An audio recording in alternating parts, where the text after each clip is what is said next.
A separação. Ao ser anunciada pela secretária, Kemi veio recebê-la e entraram para seu escritório. Assentados frente a frente, ele colocou os cotovelos sobre a escrivaninha e, mergulhando seus olhos grandes e castanhos nos dela, disse-lhe: Isis, vou ausentar-me do Brasil por um ano. Um calafrio percorreu-a. Como? Balbuciou assustada. Os olhos arregalados, não queria acreditar nele. Ele continuou sereno. Vou a trabalho para a Alemanha e liguei para lhe pedir um grande favor. Sei que Lúcia está bem, mas gostaria que você a visitasse na minha ausência. Era sempre assim, a conversa formalizava-se e os verdadeiros sentimentos eram mais uma vez camuflados. Não é preciso dizer, Kemi, é claro que eu a visitarei. Tenho Lúcia como irmã. Quanto a isso, pode ficar tranquilo. Mas que viagem é esta? Kemi mostrou-lhe a carta. Ficaram calados e pensativos. Isis quebrou o silêncio. Vai aceitar? Sim. Vou sentir sua falta. Espero que saiba o que está fazendo. Eu também, Isis, mas prometo mandar-lhe notícias. Quando parte? Dentro de 3 dias, apenas o prazo de preparar meu passaporte. Os olhos permaneciam atentos às mínimas reações um do outro, estudavam-se, tentando adivinhar os segredos da alma. Ela desejava expor-lhe seus anseios, porém um nó na garganta a impedia. Os olhos se encontraram fixos, agora. Isis teve vontade de se atirar em seus braços e lhe pedir que ficasse, porque ela precisava dele, perto dela. Mas com que direito, se ela mesma estava impedida de lhe dar qualquer coisa, senão sua amizade? O destino. Que me aventurou, meio inseguro. A minha ausência servirá para colocar em ordem meus futuros projetos. Esta viagem surgiu como uma bênção. Kemi, não diga nada, Isis. A distância alarga os horizontes. Vai ser bom para mim. Também, tenho certeza. Desde o dia que o Espírito me falou sobre o nosso pretérito, minha vida tem sido uma incógnita. Tenho meditado sem chegar a nenhuma conclusão. Que me concordou, demonstrando compreensão. Você não está sozinha nesse barco, Isis. Eu sei, é por isso que tudo se torna mais difícil. Não entendo.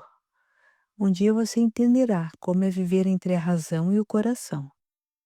Você pensa que eu também não vivo assim? O que você diz não é novidade para mim, Isis.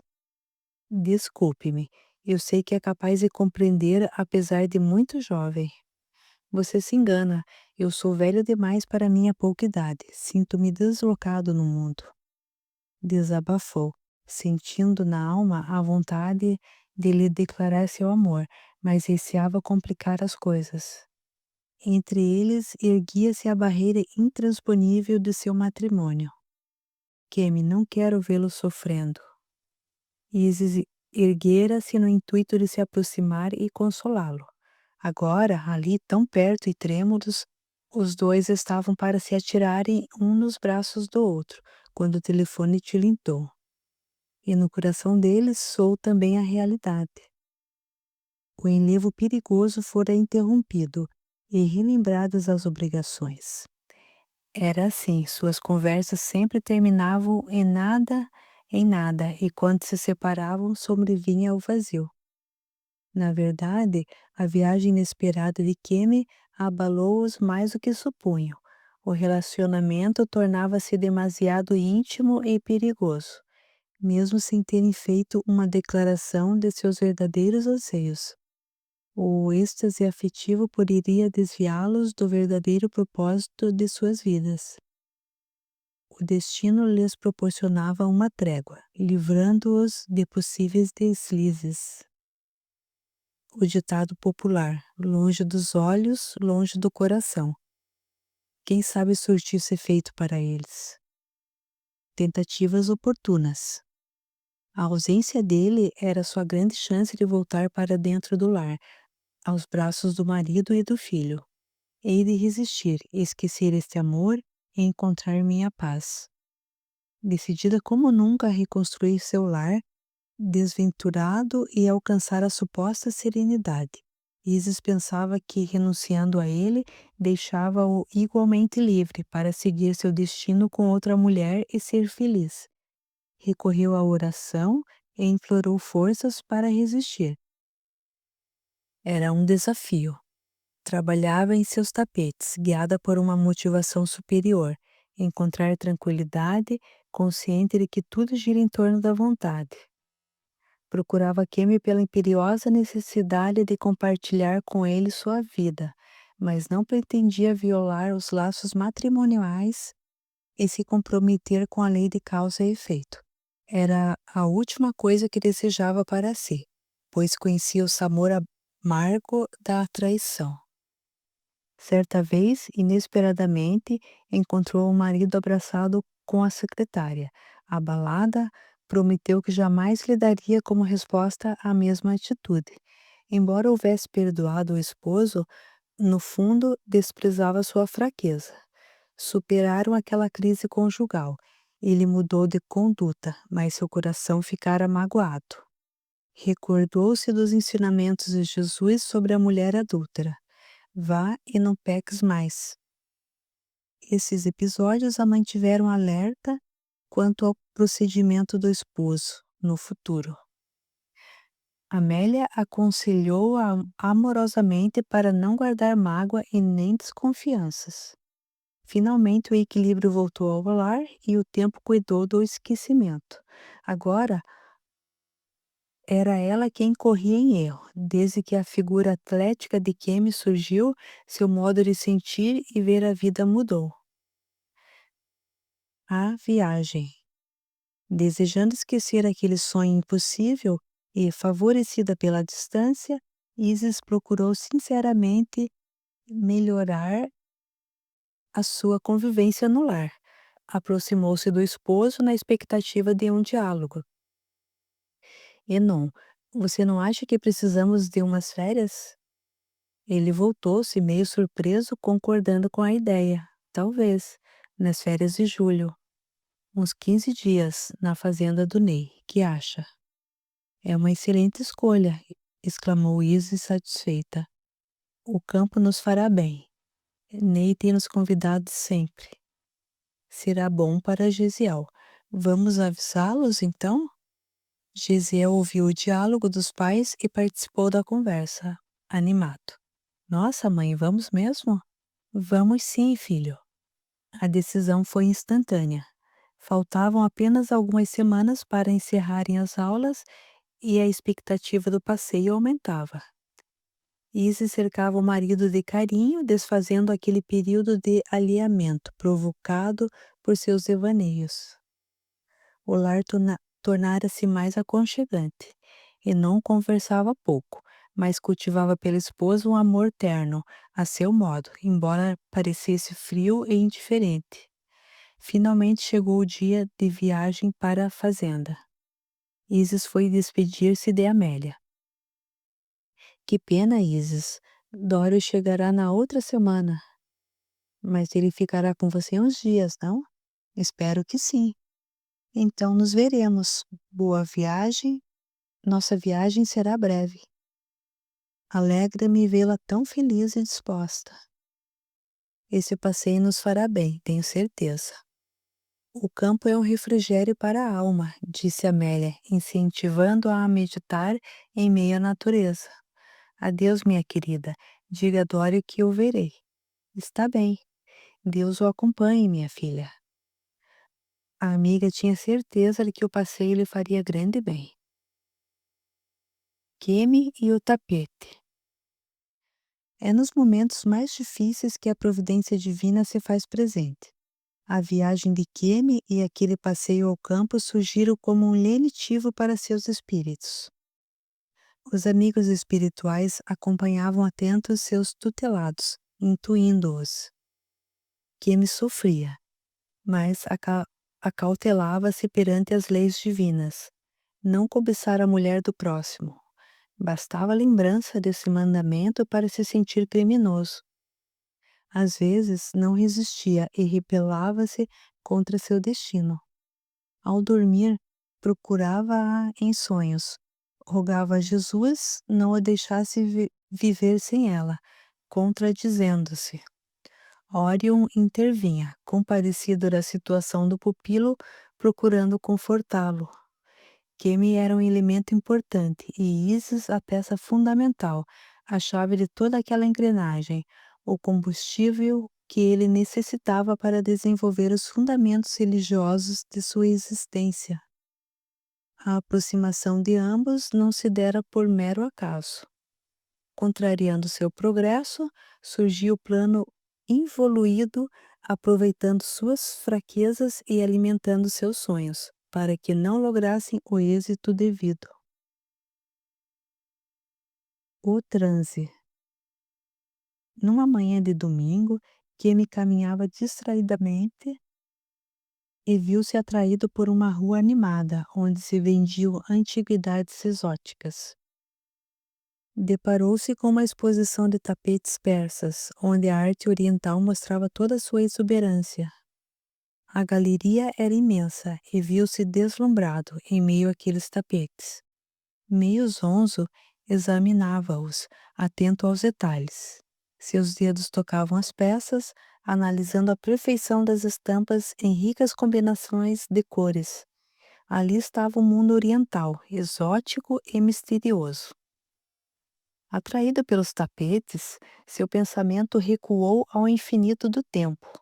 A saudade inundou-lhe a alma, algo especial o puxara para aquele ambiente. Uma mistura de realidade e fantasia emanava daqueles objetos. Sentiu-se reviver em uma antiga circunstância. Num laivo de memória, seu espírito recuou ao passado de 3 encarnações, em Marrocos. Envolvido naquela magia, por um momento, a presença de Isis se fez tão forte que o aturdiu. Sentou-se num banco para melhor compreender o que se passava. Sentia vertigem e a vista embaçada.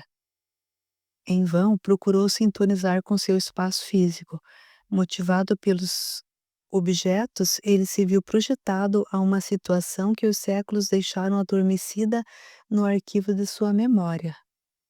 O passado distante voltou à tona, em questão de minutos. Por seu cérebro desfilaram as cenas mais íntimas vividas com Isis. Trêmulo, mãos geladas, o peito arfando, atraiu a atenção de alguém que, vendo-o prestes a desmaiar, segurou-lhe os ombros e indagou: Moço, precisa de ajuda? Aquela voz chamou-o à realidade. Obrigado, não foi nada, apenas uma leve tontura. Era um vendedor. Preocupado, trouxe-lhe um copo de água fresca para reanimá-lo. Ainda confuso, Kemi procurou saber o preço daquelas preciosidades. Grato pela atenção do velho vendedor. Quero escolher um tapete para presentear alguém. O comerciante simpatizara com ele e deixou-o à vontade para escolher. A galeria era enorme. Kemi ficou horas namorando os tapetes e não encontrou dificuldades em sua escolha. Depois de examinar todos, escolheu um, cujos desenhos delicados, tinha certeza, iriam agradar a Isis. Observou demoradamente a estampa, deixou seus dedos correrem pelos relevos. O senhor entende de tapetes? Indagou-lhe, curiosamente, o comerciante que observava. Não, é a primeira vez que visito uma galeria assim. O moço é muito sábio. Esse tapete é um dos mais cobiçados pelos entendidos. É mesmo? Por quê? O moço não sabe mesmo? Não, não mesmo, disse Kemi, intrigado e descontraído. É um legítimo persa, vindo de Caxã. Explicou satisfeito de seus conhecimentos. Kemi sorriu e passou-lhe o endereço. O vendedor o anotou para enviar a rica encomenda ao seu apartamento. Obrigado por ter me ajudado. Não foi nada. O moço está bem agora? Claro, desculpe meu trabalho. Volte sempre que quiser. Impressionado com o estranho passeio, pensou que estivera vivendo um sonho. À volta. O pequeno grupo familiar regressara das férias. Chegavam alegres e refeitos do abençoado descanso. A bela e rica região favoreceu principalmente a Isis, devolvendo-lhe as faces rosadas e a vitalidade física. Entre os esposos, estabelecera-se uma convivência menos formal e mais íntima. A mudança de ares fê-los reverem seu ninho doméstico e o quanto ele era importante. Gisiel desfrutara da liberdade do campo, divertindo-se com os primos que tinham, mais ou menos, a mesma idade. Tinha muitas aventuras para contar aos colegas de aula e aos amigos de sua rua. Isis extraiu de seu passeio grandes lições, observando a humildade das pessoas que trabalham no campo.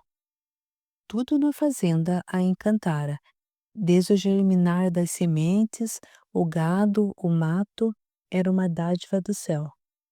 A natureza trabalhada com amor devolve ao homem do campo os elementos essenciais ao equilíbrio emocional, como se ele fizesse uma permuta com a Mãe Terra. Ah, haveriam de voltar novamente àquele paraíso. O passeio serviu para amenizar suas preocupações sentimentais e restaurar seu sono. Procurou levar a mensagem espiritual aos moradores da fazenda e orientou alguns casais na realização do culto cristão no lar. Entretanto, em matéria de fé e moralidade, aquela gente lhe passara lições valiosíssimas. O homem do campo é um predestinado à paciência e à humildade. Sua vida em perene contato com a natureza obriga-o a estar em comunhão direta com o seu Criador. Enfim, regressou impregnada dos fluidos da terra, dos horizontes e da vegetação. Foram um verdadeiro bálsamo para seu espírito. O determinismo. Não esquecera Kemi, mas sentia-se fortalecida para, quem sabe, atravessar a curva perigosa de seu destino, como lhe predissera aquele espírito que muito a intrigava. Ao chegar da fazenda, procurou imediatamente Amélia. Dório ainda se encontrava em sua casa. Faria uma sessão mediúnica em seu benefício e de alguns amigos. Ansiava por conversar com aquele espírito. Não duvidava do vínculo afetivo que a unia a Kemi, mas a confirmação do espírito quanto ao perigo que a ameaçava deixava-a confusa. Chegou mais cedo que o normal para conversarem. Senti sua falta, Amélia, disse, abraçando-a carinhosamente. Como está bonita! O campo lhe fez bem, observou jubilosa, afastando-se para examiná-la melhor. Até engordou? Estou bem, sim, querida, e você? Graças a Deus, muito bem. Mas Isis, venha, os outros estão chegando. Algumas pessoas entravam e junto deles Dório, bem-humorado. Logo a sala estava repleta. Amélia leu sobre o advento do Espírito de verdade. Suas palavras vibraram no ar, harmonizando o ambiente. Estabeleceu-se uma corrente magnética propícia. Dório, olhos fechados, entregava-se passivamente ao míster do intercâmbio espiritual. Ouviu-se apenas um suspiro, e o protetor veio atender às solicitações. Antes de iniciar as consultas, o mentor comentou a leitura. Fomos criados fracos e ignorantes para nos tornarmos fortes e sábios. O trabalho incessante do bem é a ponte para a construção da felicidade. Somos os mortos da carne ajudando os vivos da matéria a crerem na imortalidade da alma. A vida é a prova, a dor é o buril. O adestramento moral é a soma de todas as encarnações. O espírito imortal vai se aperfeiçoando vagarosamente no curso contínuo das migrações terrenas. É o chamamento aos verdadeiros princípios da lei de Deus que consola e redime o fraco para torná-lo forte. O espírito fez uma pausa. Isis aproveitou para perguntar-lhe: Irmão, como saber onde começa o nosso livre-arbítrio e o determinismo que nos impulsiona a certas atitudes, mesmo nos contrariando? Pois sabemos que a fatalidade não existe, só o bem é determinado. O espírito respondeu-lhe: Minha filha, o ser é o escultor de seu próprio destino. A grande meta é a perfeição e para alcançá-la está sujeita às determinações da lei. Leis traçadas que vão se delineando à medida que o espírito vai tomando consciência de sua liberdade de escolha. Conforme o uso do livre-arbítrio, cria-se o determinismo, formando aquilo que comumente dizem ser a fatalidade. Isso quer dizer que não existe a predestinação? Queria compreender o vaticínio daquela curva perigosa. Não. O espírito foi claro, mas ela ainda não se conformava. Como nos esclarece, então, determinados reencontros? Os vínculos do pretérito retornam, provocando o reajuste necessário. O adiantamento moral irá determinar o procedimento correto. É por isso que Nosso Senhor recomendou o orai e vigiai. Sobre a curva perigosa. Desculpe-me, mas preciso ainda esclarecer uma dúvida, pode ser? Naturalmente, estamos aqui a serviço. Alguém me falou numa curva perigosa do caminho. Será que ela existe mesmo? E quando a atravessarei? O guia espiritual de Dório, compreendendo sua preocupação, esclareceu-a. Existem os desafios da estrada evolutiva e os avisos sugerem a cautela no instante da travessia. Coragem. Nosso Senhor nos conclama ao orai e vigiai. Obrigado pela informação. A entidade colocou-se à disposição para que outros pudessem se aproximar. Satisfeita e agradecida, Isis compreendia agora o alerta que recebera. Aquilo era apenas uma advertência da possível curva. A curva perigosa que ela tanto temera não a preocupava mais. Ficou sossegada, porque se alguém tentara iludi-la, só fizera alertá-la. No íntimo de sua alma, começou a agradecer aquele ser, que ainda permanecia no anonimato, mas ciente de que em algum lugar a ouvia. Orou em seu benefício. Incerteza. A distância imposta entre os dois amigos enamorados serviu para acalmá-la.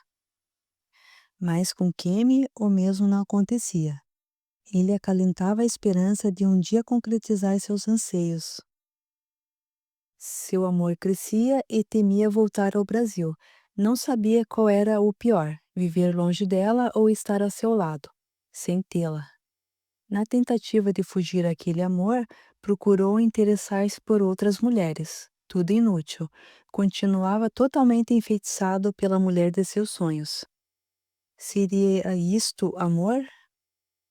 A incerteza o martirizava. Nesse estado d'alma, desabafou num poema seus sentimentos, registrando no papel sua dor e a felicidade fugídia. Naquele momento mágico nasceu não apenas um poema, mas um poeta sufocado pela dor. Ele obtivera uma pequena folga para rever a família, estava saudoso. Isis, mais tranquila, ocupava o tempo de vários modos. Naquela manhã dedicava-se ao jardim. O chão atapetado de flores miúdas alegrou seu coração. Observou-as carinhosamente e depois ergueu os olhos ao céu. Como era seu costume pensar em voz alta, conversou com Deus e a natureza. Senhor, Criador dos universos e dos sóis, em tudo colocaste um pouco do vosso amor superlativo. Tanto é lindo ver o chão atapetado de flores, sentir o perfume das rosas, o aroma das folhagens, a pele aquecida pelos raios, como ver a noite estrelada e ouvir o silêncio sideral. Sou grata por tudo mais. Sinto-me constrangida em ainda cultivar na alma sentimentos que me impedem de evoluir. Meu Deus, dai-me forças para resistir à curva perigosa que me está reservada. Ainda penso nele e somente o Senhor conhece minha intimidade. Preciso de forças. Rogo que me protejais das tentações e das minhas fraquezas, para que eu consiga sublimar este amor. Conversando sozinha, dona Isis? Interrogou Beatriz sorridente. Envolvida com seus pensamentos, não ouvira a moça chegar. Meio desconcertada, explicou-se. Orava em voz alta. Desculpe-me se atrapalhei, é uma ligação. Tão cedo? As primeiras descobertas. Isis atendeu aquela chamada. Alô? É a esposa do senhor Enon? Sim. Somos da imobiliária Torres. Desculpe-nos procurá-la tão cedo, mas há dias tentamos encontrar seu marido, inutilmente. Avise-o-lhe que suas prestações estão indo para o protesto. Não sei do que se trata, mas tem certeza de que é a ele mesmo que procuram? Claro, minha senhora, seu marido não se chama Enon Gomes? É ele mesmo, darei seu recado. Obrigada. Colocou o telefone no gancho pensativa. Enon tem seus negócios e nunca faz comentários. Anotou o recado e chamou Beatriz. Beatriz, anotei esse recado. Se não encontrar Enon, transmita-lhe, por favor. Pois não, dona Isis. Beatriz era uma moça pobre que servia sua patroa há 5 anos. Espectadora da vida do casal, notava o seu relacionamento frio e distante. Obrigada a ficar o dia inteiro em casa, recebia telefonemas em horários em que a patroa se encontrava na escola. O patrão sempre lhe pedira para não comentá-los com ela. Obediente, Beatriz limitava-se às suas obrigações. Embora insatisfeita por omitir-se à patroa, calava-se, cuidando das tarefas, como sua mãe lhe ordenara. Amava sua patroa e jamais teria coragem de levantar uma questão que suscitasse dúvidas ou a magoasse, mas desabafava suas preocupações com a mãe.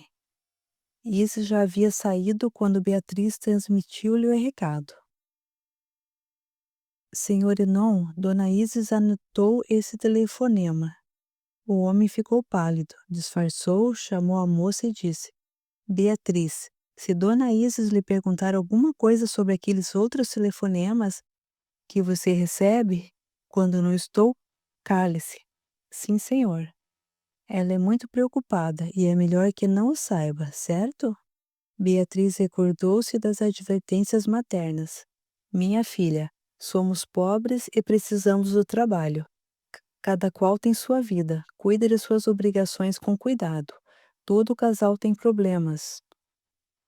E ela sempre respondia à mãe: De minha boca ela nunca saberá. Fique despreocupada, mamãe.